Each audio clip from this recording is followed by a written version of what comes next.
ఈ రోజే డౌన్లోడ్ చేయండి. మీ ఫేవరెట్ షోస్ చూడండి. ఈ ఊర్వశి ఏంటి మన ఇంటికొచ్చింది?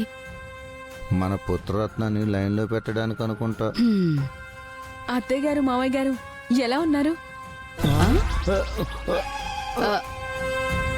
అత్తయ్య, మావయ్య మేమేనా? అవునత్తయ్య గారు.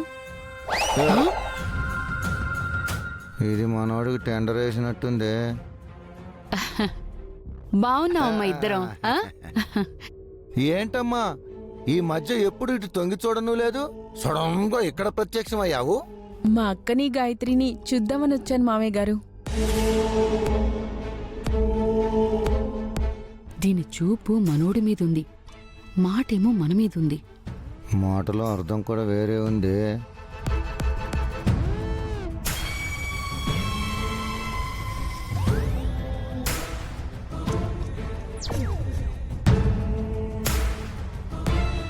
ఏంటి వీళ్ళిద్దరూ సైగలు చేసుకునే దాకా వెళ్ళిపోయారు? మనోడు ఎంత సైగలు చేసినా ఇదిగో ఈ ఊరోసుని పెళ్లి చేసుకోడు. దాన్ని చేసుకుంటే దానికి మనోడు మొగుడవుతాడో లేదో తెలియదు, కానీ ఇది మనందరికీ మొగుడవుతుంది. ఆ రమాప్రభేమో మన పాలిటి యముడవుతుంది. అలా ఏం జరగదులే. అక్క, నీతో ఒక విషయం మాట్లాడాలి. ఏంటి అది? ఇక్కడ కాదక్క, విడిగా మాట్లాడాలి. సరే పద.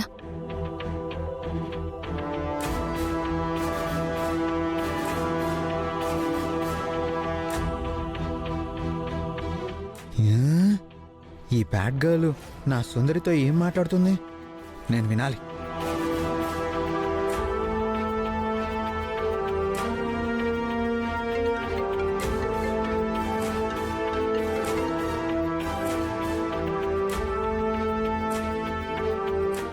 వామ్మో, మన పాలిట రాబోతున్న ఊర్వశి ఉపద్రవాన్ని ఎలాగైనా ఆపాలే.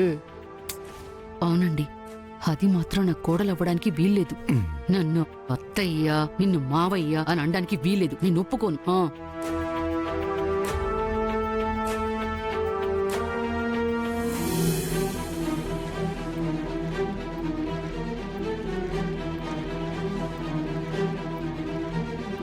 చెప్పవే. అది అక్క, బావగారు. పర్వాలేదు చెప్పు. నీకెలా చెప్పాలో అర్థం కావట్లేదక్క. అదేంటి సుందరితో మాట్లాడాలని పక్కకు తీసుకొచ్చి ఎలా చెప్పాలో అర్థం కావట్లేదు అంటున్నావు? నోట్తో చెప్పు, సుందరి చెవుతో వింటుంది. అక్క,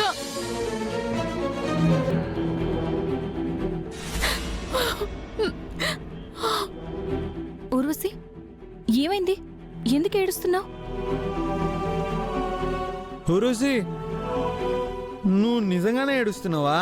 నా బాధ మీకు అర్థం కావట్లేదా బావగారు? నువ్వు చెప్తేనే కదా అర్థం అవుతుందో కాదని నాకు అర్థం అవుతుంది. ఊర్వశి, ముందు నువ్వు చెప్పు.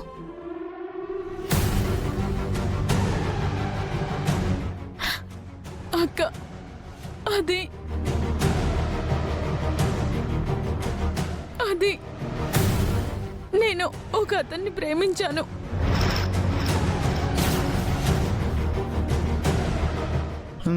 ఎవరా అన్లక్కీ పర్సన్? బావగారు ప్లీజ్, నా బాధని సీరియస్ గా తీసుకోండి. బాలగారు, కాసేపు కామ్గా ఉండండి. నేను ప్రేమించిన అతన్ని పెళ్లి చేసుకుందామని అడుగుతుంటే కొన్ని రోజులు ఆగమని అంటున్నాడు. ఎవరే అతను? ఎందుకలా అంటున్నాడు? అతను అలా అనేసరికి నాకు చాలా కంగారుగా అనిపించింది. ఏం చేయాలో అర్థం కావట్లేదు. మన ఇంటికి పెద్ద దిక్కు నువ్వే కదక్కా, అందుకే నీకు చెప్పుకుందామని వచ్చాను. నువ్వు కంగారు పడకే. అతని డీటెయిల్స్ ఇవ్వు. అతనితో మాట్లాడి నేను అన్నీ సెట్ చేస్తాను. మీ పెళ్ళి నేనే దగ్గరుండి జరిపిస్తాను. అతను నన్ను పెళ్లి చేసుకోడేమోనని భయం వేస్తుందక్కా. ఊరుసి, నువ్వెందుకు భయపడుతున్నావు? రేపు నేను పెళ్లి చేసుకుంటే అతను కదా భయపడాలి. బాలాగారు, కాసేపు కామ్గా ఉండండి. ఒకవేళ అతను పెళ్లి చేసుకోను అంటే నేను మోసపోయినట్టే అక్క.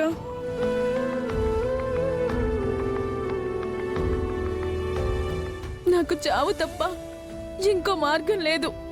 ఏయ్, ఏంటి ఆ మాటలు? మరేం చేస్తానక్క? ప్రాణంగా అతన్ని ప్రేమించాను. నన్ను మోసం చేసి ఎలా నేను బతకడం? నువ్వు ఈ పిచ్చి పిచ్చి మాటలు మాట్లాడుకో. లేదక్క, ఇవి పిచ్చి మాటలు కాదు. నాకు బతకాలని అనిపించట్లేదు. బాధపడకే, నేనున్నాను కదా. నువ్వు ఉన్నావన్న ధైర్యంతోనే వచ్చానక్క. ఊర్వశి,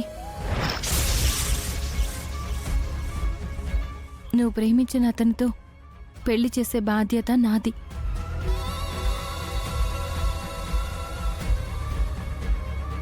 నువ్వు తొందరపడి నీ ఇష్టం వచ్చినట్టు డెసిషన్స్ ఏం తీసుకోకు.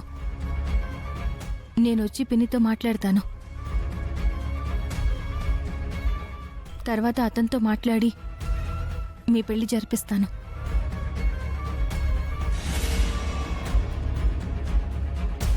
థ్యాంక్ యూ అక్క, థ్యాంక్ యూ.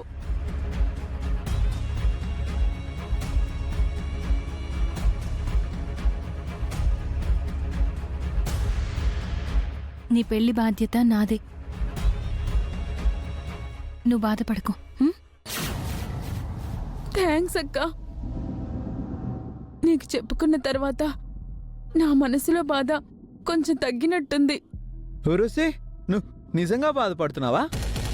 ఏంటి బావగారు, నా బాధ మీకు తెలియట్లేదా? నాది ఒరిజినల్ ఏడుపు కాదని మీ డౌటా? నువ్వు ఏడిపించేదానివే కానీ ఏడ్చేదానివి కాదుగా. అందుకే డౌట్ వచ్చింది. బావగారు, నా బాధ నిజం, నా ప్రేమ కూడా నిజం. బాలగారు, మీరుండండి. ఊర్వశి, నువ్వు ఓపిగ్గా ఉండు. అన్నీ నేను మాట్లాడి మీ పెళ్లి నేను చేస్తాను. సరే అక్క, నీతో చెప్పుకుందామని వచ్చాను. ఇక నేను వెళ్ళొస్తాను. కాసేపు ఉండవే. లేదక్క, నేను వెళ్తాను. బాయ్ బావగారు.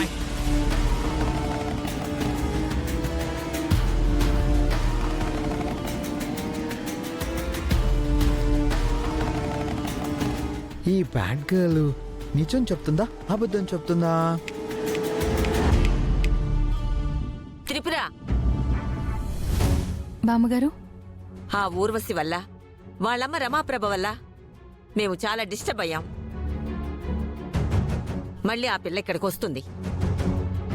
తన వల్ల కాని, తన కోసం నువ్వు కాని మళ్ళీ ఏమైనా మనింటికి మచ్చ తెచ్చే పని చేస్తే నేను సహించను. అలాంటిదేమీ ఉండదు బామ్మగారు. మా వల్ల ఈ ఇంటికి ఎలాంటి మచ్చ రాకుండా నేను చూసుకుంటాను.